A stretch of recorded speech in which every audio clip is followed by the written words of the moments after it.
In this video, I'm going to talk about how heat, mass, and momentum transfer are related based on their concentration gradients via diffusivity.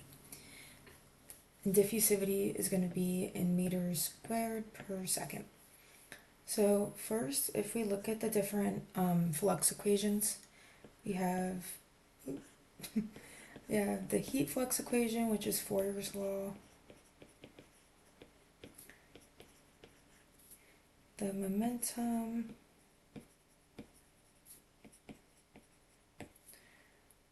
which is Newton's law.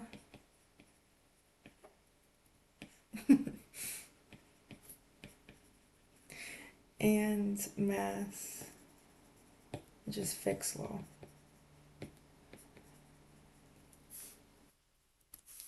Alright, so this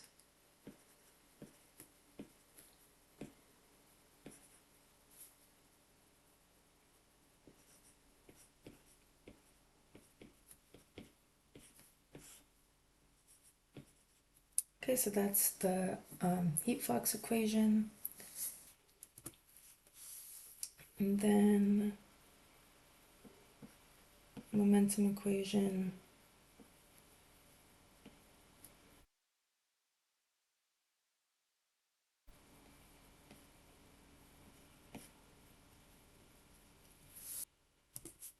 And then the mass equation is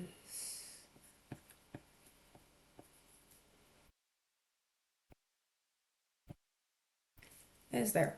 So I'm going to go into more detail about each of these, but you can already see that all of these flux equations are basically that flux is equal to the negative diffusivity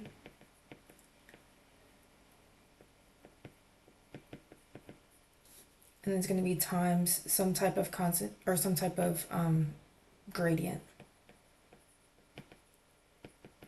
So for the heat transfer, that one's a time gradient, momentum's a momentum gradient, and then the mass is a concentration gradient. Okay, so starting with the heat flux equation, let's look closer at this one.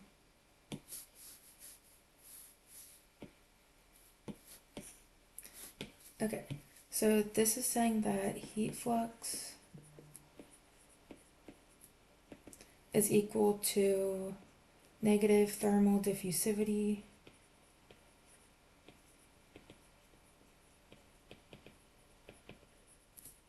times, this is the temperature gradient, which is the change in temperature over the change in position. And this can be rewritten as Q over rho Cp. This is just density. And then this is the heat capacity.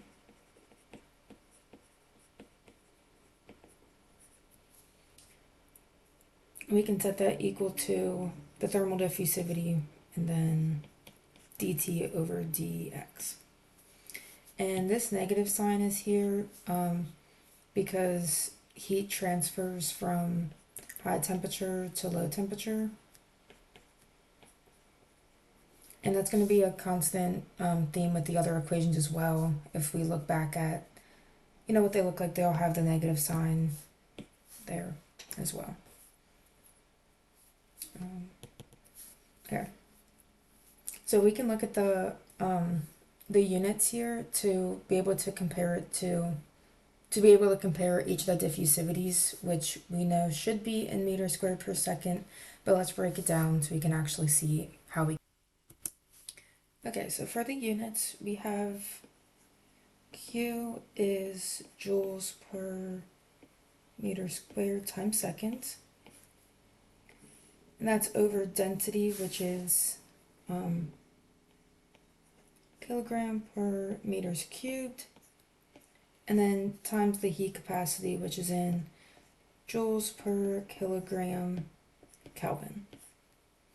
And then this double prime up here is just saying it's per area.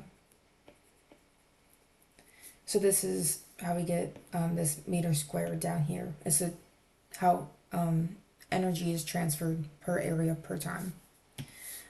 But if we can cancel some terms out here, so let's rewrite this as joules per meter squared times second times meters cubed per kilogram times Kelvin kilograms over joules.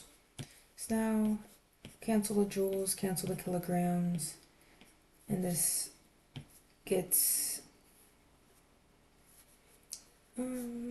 meter Kelvin over seconds is going to be equal to negative thermal diffusivity.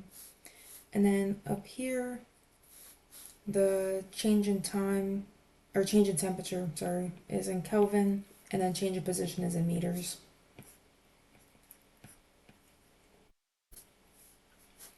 So we have meters Kelvin per second times meters per Kelvin, because it's going to be the reciprocal, is equal to thermal diffusivity. Again, canceling out units, diffusivity is in meters squared per second, which is how we're going to be relating all of these flux equations.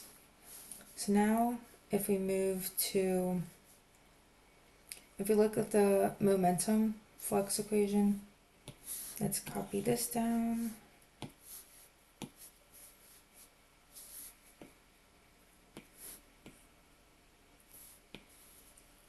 Okay, so here we have that shear is equal to the negative kinematic viscosity, or rather the kinematic diffusivity.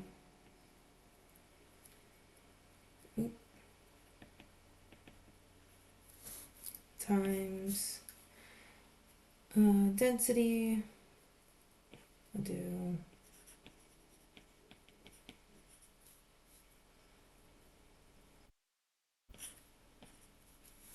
times the change in velocity over the change in position. Okay, so I'm going to rewrite this. Okay, so then let's rewrite this way. That way it looks like the other equations that we've had.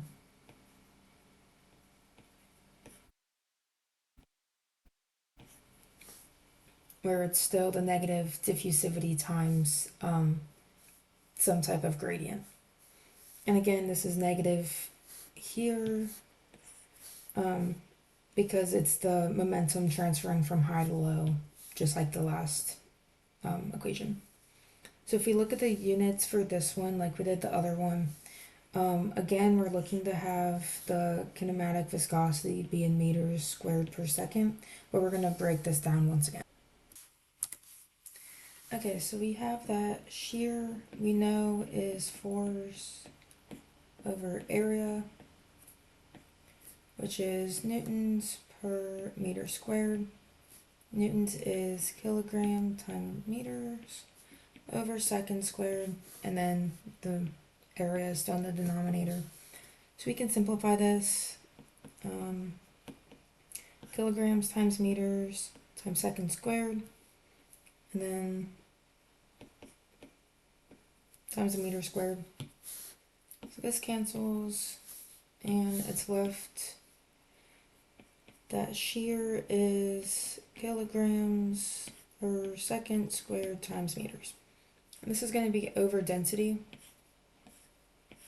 which is kilogram per meter squared. So let's simplify this also.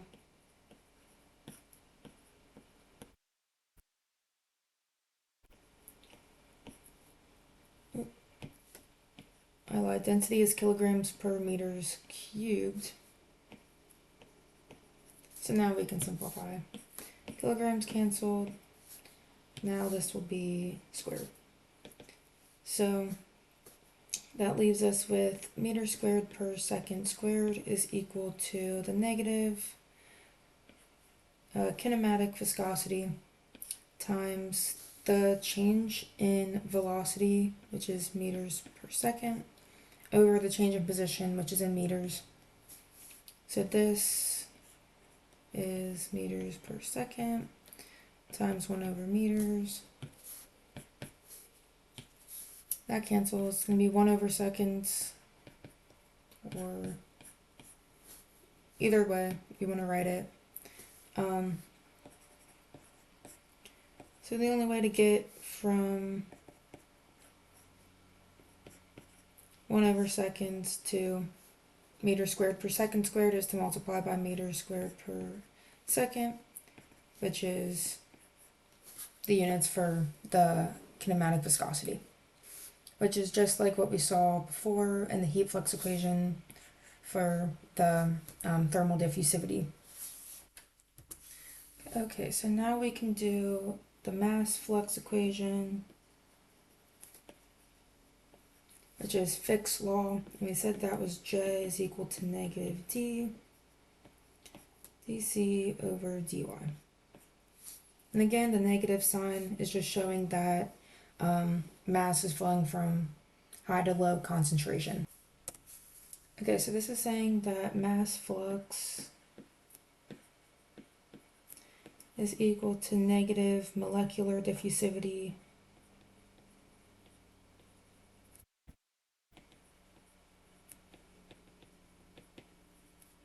times the concentration gradient.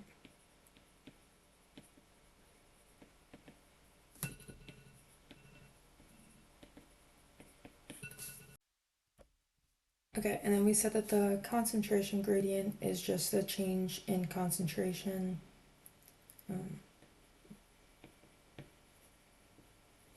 over the change in position. And then for units, we have mass flux is in kilograms per meter squared times seconds, which is equal to the molecular diffusivity times concentration in kilograms per meters cubed over the change in position in meters. So this can be simplified as, let's simplify the concentration gradient first. It's going to be kilograms per meters cubed times 1 over meters, which is kilograms per meters to the fourth. And so over here, if you multiply it, you can cancel out the kilograms, cancel out most of the meters to have it be meters squared. Meters squared per second, which again is how we've been relating the diffusivity for all of the mass, momentum, and heat flux equations have all been related because their diffusivity is in the same units. Okay, so let's look back at the heat flux equation. We can rewrite this again. So we had that the heat flux per area is equal to the negative thermal diffusivity times the change in temperature over the change in position. And up here we already talked about, the units and what the negative sign means. But now let's compare what is thermal conductivity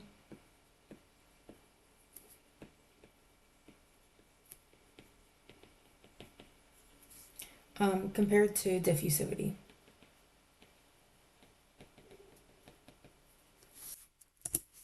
Okay, so thermal conductivity is going to be represented by the letter K.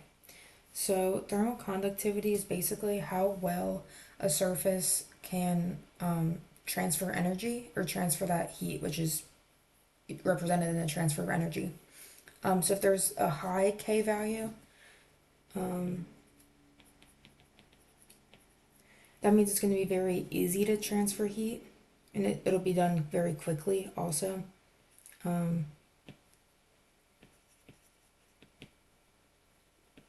Let's just say easy energy transfer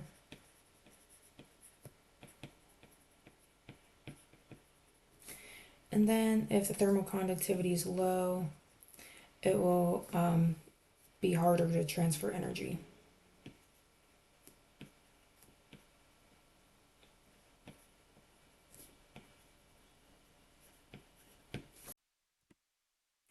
Okay, and then we have diffusivity, which is alpha, and that's basically how fast the heat can be spread or be transferred.